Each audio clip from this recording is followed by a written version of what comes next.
یہ کہانی ہے کچھ عرصہ پرانی۔ ایک تھا لڑکا، ایک تھی لڑکی، دونوں ملے اور آپس میں شادی ہوئی۔ شادی کے بعد کوئی اولاد نہ تھی۔ جہاں بھی جاتے ایک ہی سوال ہوتا، اولاد کب ہوگی، اولاد کب ہوگی، خوشخبری کب دو گی، خوشخبری کب دو گی۔ پھر بہت دعائیں مانگنے کے بعد بالآخر اللہ نے ان کی سن لی اور ایک اولاد عطا کی۔ نام کا بکسا تھا خالی، نام رکھا عالی۔ بچہ کیسے بڑا ہوتا گیا پتہ ہی نہیں چلا، مگر اس درمیان والد صاحب انتقال کر گئے۔ پھر پرورش والدہ نے کی، خوب پیار دیا اور کیا کیا نہ دیا، ہمیشہ اوقات سے بڑھ کر دیا۔ مگر آہستہ آہستہ والدہ کا رتبہ کم ہوتا گیا، کیونکہ صاحب کو ایک لڑکی جو پسند آ گئی تھی تو کر لی اپنی پسند کی شادی۔ چلو کر لی تو کر لی، لیکن پھر مسئلے پیش آئے اور ان مسائل کی وجہ سے وہی باتیں، امی تم نہیں سمجھتی، امی تم نہیں جانتی، امی تم میری بے عزتی کرواتی۔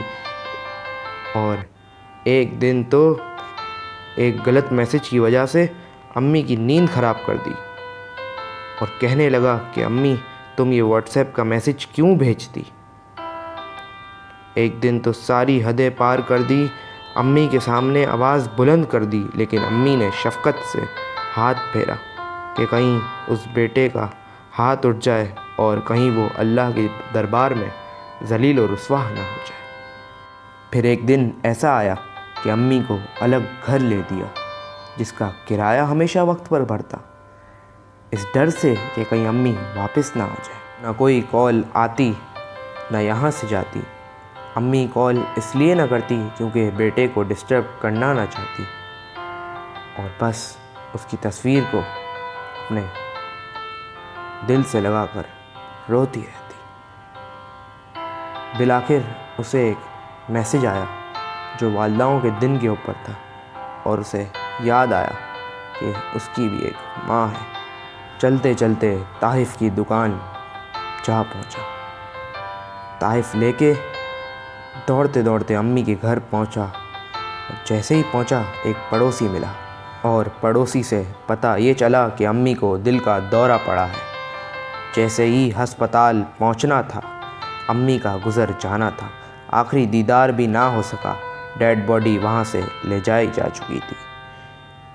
بالآخر قبرستان میں ملاقات ہوئی اور اس کو یاد آیا کہ میں کیا کہتا تھا کہ امی تم نہیں سمجھتی، امی تم نہیں جانتی، امی تم میری بے عزتی کرواتی، اور اپنے آپ سے ہی کہنے لگا کہ وہ تو تیرا دماغ تھا جو اسے غلط کہتا تھا، ورنہ ایک وہی تو تھی جس نے تجھے چلنا سکھایا، اس دنیا کو دیکھنا سکھایا، ایک وہی تو تھی جس کی وجہ سے تو اس دنیا میں آیا۔